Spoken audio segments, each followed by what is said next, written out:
بسم اللہ الرحمن الرحیم بیان التحریف واما التحریف فإن قصته ان اولاد سیدنا اسماعیل علیہ السلام كانوا على شریعت جدهم الکریم سیدنا ابراہیم علیہ السلام۔ بیان التحریف، تحریف کا بیان، یہاں سے مشرکین کی گمراہیوں میں سے ایک گمراہی تحریف کو بیان کرتے ہیں۔ سب سے پہلے ہمیں تحریف کا لغوی اور اصطلاحی معنی جاننا ہوگا۔ تحریف کا لغوی معنی ہے بدل دینا، اور اصطلاحی معنی دین میں من گڑت باتیں داخل کر کے شریعت الہیہ کو بدل دینے کا نام تحریف کہلاتا ہے۔ اما تحریف فإن قصته، اور بہرحال تحریف یہ رد و بدل، یہ اس کا پس منظر کیا ہے؟ یہاں سے شاہ صاحب اس پس منظر کو ذکر کرتے ہیں۔ ان اولاد سیدنا اسماعیل كانوا على شریعت جدهم الکریم سیدنا ابراہیم علیہ السلام، بے شک ہمارے سردار حضرت اسماعیل علیہ السلام کی اولاد اپنے جد کریم ہمارے سردار ابراہیم علی نبینا علیہ السلام کی شریعت کے مطابق اپنی زندگی گزار رہے تھے۔ حضرت ابراہیم علی نبینا علیہ السلام کی شریعت کے اندر جو عقائد تھے اور ان کی جو شریعت تھی اور ملت ابراہیم کی جو نشانیاں تھیں، ان تمام چیزوں کو ملحوظ نظر رکھتے ہوئے حضرت اسماعیل علی نبینا علیہ السلام کی اولاد جو تھی وہ اپنی زندگی گزار رہی تھی۔ اسی طرح یہ سلسلہ چلتا جا رہا تھا، حتی جاء عصر عمر بن لحیج لعنہ اللہ، یہاں تک کہ جب عمر بن لحیج کا زمانہ آیا، لعنہ اللہ، اللہ تعالی عمر بن لحیج پر لعنت کرے، اس پر اپنی رحمت کو دور کر دے۔ جب عمر بن لحیج کا زمانہ آیا، فوضع لهم الاصنام، تو اس نے کعبہ کے اندر بتوں کو گاڑ دیا، وشرع لهم عبادتها، اور اس بتوں کی عبادت کو اس نے مشروع قرار دے دیا۔ یہاں سے ہم کو شاہ صاحب یہ بتانا چاہتے ہیں کہ عرب کے اندر یہ شرک کا سلسلہ کیسے شروع ہوا، کس آدمی نے اس شرک کی بنیاد رکھی۔ شاہ صاحب رحمت اللہ تعالی علیہ فرماتے ہیں عمر بن لحیج کی وجہ سے یہ مکہ کے اندر شرک کا سلسلہ شروع ہوا۔ عمر بن لحیج کون تھا؟ یہ بیت اللہ کا دربان تھا، اور اس کا اکثر جو تھا یہ دوسرے ممالک میں آنا جانا ہوتا تھا۔ وادی تھی، قوم عمالقہ آباد تھے، ان کو دیکھا کہ وہ اکثر بتوں کی عبادت کر رہے ہیں، بڑے ہی پیارے انہوں نے بت بنا رکھے ہیں۔ تو عمر بن لحیج نے جب ان کے بتوں کو دیکھا اور بڑے خوبصورت بنے ہوئے ہیں تو اس کو بہت پیارے لگے۔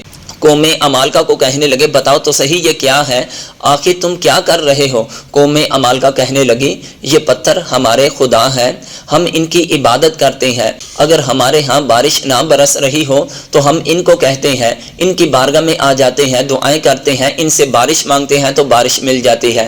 کسی کو اولاد نہ ہو تو ہم ان سے آ کے اولاد مانگتے ہیں تو اولاد مل جاتی ہے۔ کوئی پریشانیوں میں مبتلا ہو، بیماریوں میں مبتلا ہو تو ہم آ کر ان کو فریاد کرتے ہیں، وہ پریشانیاں، وہ بیماریاں دور ہو جاتی ہیں۔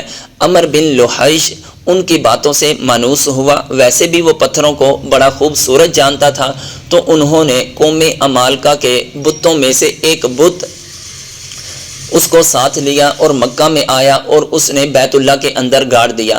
اسی بت کا نام حبل تھا، اور یہ بیت اللہ کا دربان بھی تھا اور لوگ اس کی عقیدت مند بھی تھے، اور اس نے لوگوں کو کہا کہ یہی تمہارا خدا ہے، اس کی تم نے عبادت کرنی ہے، کوئی بھی پریشانی ہو، کوئی بھی تم نے اچھا یا برا کام شروع کرنا ہو تو تم نے اپنے اس خدا سے مدد طلب کرنی ہے۔ اس طرح یہ مکہ کے اندر شرک کا سلسلہ شروع ہوا۔ اسی لیے شاہ صاحب رحمت اللہ تعالی علیہ فرماتے ہیں کہ جب عمر بن لحیج کا زمانہ آیا، لعنہ اللہ، اللہ تعالی عمر بن لحیج پر لعنت کرے، فوضع لهم الاصنام، اور عمر بن لحیج نے ان مکہ والوں کے لیے بتوں کو گاڑ دیا، وشرع لهم عبادتها، اور ان کے لیے اس کی عبادت کو بھی مشروع قرار دے دیا، واخترع لهم تحریر البحائر والصوائب والحام والاستقسام بالازلام وامثال هذه الطقوس، اور عمر بن لحیج نے ان مکہ والوں کے لیے بحیرہ کو آزاد کرنا، صائبہ کو آزاد کرنا، حامی کو آزاد کرنا، یہ ایک ملت ابراہیم کی شریعت کا حصہ قرار دے دیا تھا۔ والاستقسام بالازلام، اور تیروں کے سبب اپنی قسمت کو آزمانا بھی یہ شریعت ابراہیم علی نبینا علیہ السلام کو ایک حصہ قرار دے دیا تھا۔ وامثال هذه الطقوس، اسی طرح کے مختلف طریقے انہوں نے حضرت ابراہیم علیہ السلام کی شریعت کے اندر گڑ دیے تھے۔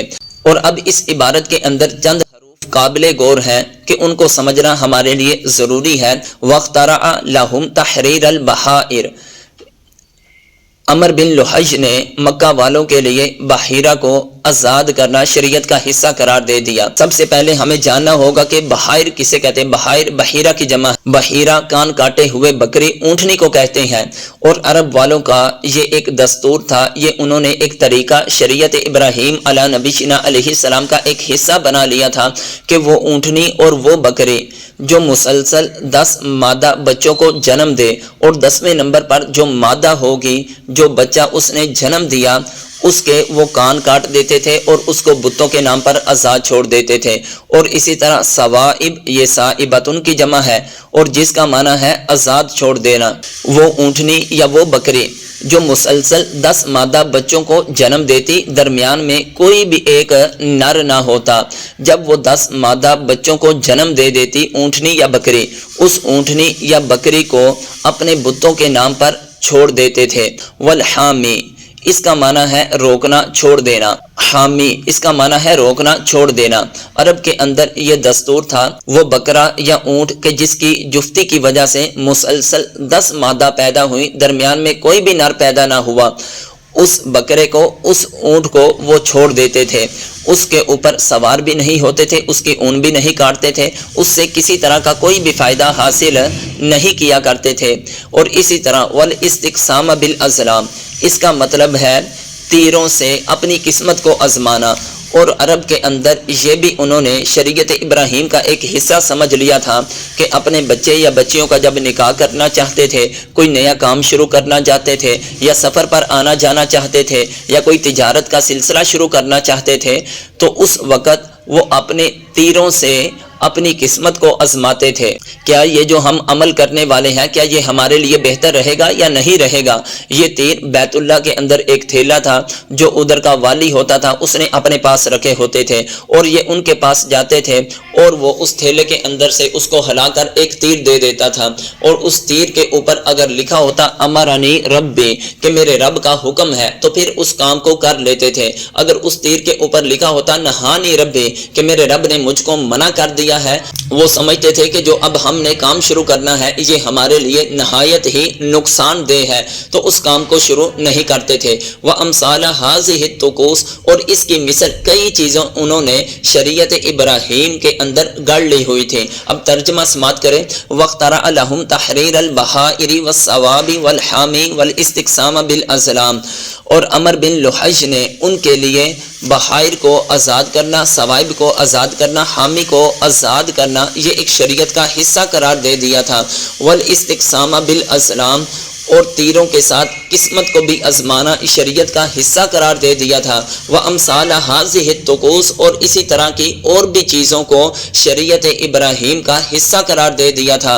وقد كان هذا الحادث قبل بعثة النبي صلی اللہ علیہ وسلم بقرابة 300 سنة۔ یہاں سے شاہ صاحب رحمت اللہ تعالی علیہ یہ بتاتے ہیں کہ یہ شرک کا معاملہ عرب کے اندر کب واقع ہوا۔ بتاتے ہیں کہ نبی کریم علیہ السلام کی ولادت سے 300 سال قبل، 300 سال پہلے یہ شرک کا سلسلہ شروع ہوا تھا۔ اس سے پہلے عرب کے اندر کوئی بھی شرک کا سلسلہ نہیں تھا۔ وَكَانُوا يَتَمَسَّكُونَ فِي هَذَا الْبَابِ بِآثَارِهِمْ آبَائِهِمْ، اور پھر ان کا عرب والوں کا یہ طریقہ بن چکا تھا، انہوں نے اپنی یہ عادت بنا لی ہوئی تھی کہ بتوں کی عبادت کے جائز ہونے میں وہ اپنے باپ دادا کے نقش قدم کو ترجیح دیتے تھے، اس کو دلیل پکڑتے تھے۔ کوئی بھی ان کو کہتا کہ تم ان بتوں کی عبادت کیوں کرتے تھے، تو وہ کہتے تھے ہمارے باپ دادا ان بتوں کی عبادت کرتے تھے، ہم بھی اس لیے عبادت کر رہے ہیں۔ یعنی ان کے پاس اور کسی طرح کی کوئی بھی دلیل نہیں تھی، صرف یہی دلیل تھی کہ ہمارے بڑے ان کی عبادت کرتے آ رہے ہیں تو ہم بھی اس کی عبادت کریں گے، اور اسی کو وہ شریعت ابراہیم علی نبینا علیہ السلام کا حصہ قرار دیتے تھے۔ وَيَرَوْنَهَا مِنَ الْحِجَجِ الْقَاطِعَةِ، اور وہ بتوں کی عبادت کو، بڑوں کے طور طریقے کو اپنے لیے دلیل قطعی سمجھتے تھے، یعنی کہ اس کے اندر ذرا بر بھی وہ شک شبہ نہیں کرتے تھے۔ تو خلاصہ یہ نکلا کہ حضرت ابراہیم علیہ نبی جینا علیہ السلام کی تمام اولاد جو تھی وہ عمر بن لحیج سے پہلے یعنی کہ نبی کریم علیہ السلام کی ولادت سے پہلے تمام کے تمام ملت ابراہیم پر قائم تھے۔ جب عمر بن لحیج آیا تو اس نے دین ابراہیم کے اندر طرح طرح کی تحریف کر کے اس کو شریعت کا حصہ قرار دے کر لوگوں کو شرک کی طرف مبتلا کر دیا۔ اللہ تعالی ہم سب کو عقیدہ توحید کی نعمت سے مالا مال فرمائے۔ جحود الآخرۃ وقد بین الانبیاء الصالحون الحشر والنشر ولكن لم يكن ذلك البيان بشرح وبسط مثل ما تضمنه القرآن العظیم ولذلك كان جمهور المشركين قليل الاطلاع عليه وكانوا يستبعدون وقوعه۔ یہاں سے شاہ صاحب رحمۃ اللہ تعالی علیہ مشرکین کی گمراہیوں میں سے ایک گمراہی آخرت کا انکار کرنا۔ مشرکین آخرت کے منکر کیوں تھے؟ آخر کون سی ایسی وجہ تھی، کون سی ایسی علت تھی جس کی وجہ سے مشرکین آخرت کا انکار کر بیٹھے؟ شاہ صاحب رحمۃ اللہ تعالی علیہ فرماتے ہیں وقد بین الانبیاء الصالحون الحشر والنشر۔ سابقہ انبیاء کرام علیہم السلام نے اپنی امتوں کے سامنے حشر اور نشر کو بیان کیا، آخرت کا ذکر کیا، مرنے کے بعد کیا ہوگا اس چیز کا ذکر کیا، لیکن اس کے باوجود مشرکین انکار کرتے تھے۔ کیوں؟ وَلَكِن لَمْ يَكُنْ ذَلِكَ الْبَيَانُ بِشَرْحٍ وَبَسْطٍ مِثْلَ مَا تَضَمَّنَهُ الْقُرْآنُ الْعَظِيمُ۔ وہ آخرت کا انکار اس وجہ سے کر بیٹھے کہ جس طرح قرآن عظیم میں اللہ تبارک و تعالی جل جلالہ نے آخرت کو بڑی وضاحت کے ساتھ، بڑی تفصیل کے ساتھ، بڑی شرح کے ساتھ ذکر کیا گیا، اس طرح پہلی کتابوں میں اس کو ذکر نہیں کیا گیا تھا۔ اسی وجہ سے کان جمہور المشرکین قلیل الاطلاع علیہ، اسی وجہ سے جمہور مشرکین آخرت پر اطلاع کے کم ہونے کی وجہ سے وہ آخرت کا انکار کر بیٹھے۔ وَكَانُوا يَسْتَبْعُدُونَ وُقُوعَهُ، اور اس کے واقع ہونے کو عقل سے بعید سمجھ بیٹھے، اس وجہ سے مشرکین آخرت کا انکار کرتے تھے۔ اللہ تعالیٰ کی ذات ہم سب کو فکر آخرت کی نعمت سے مالا مال فرمائے۔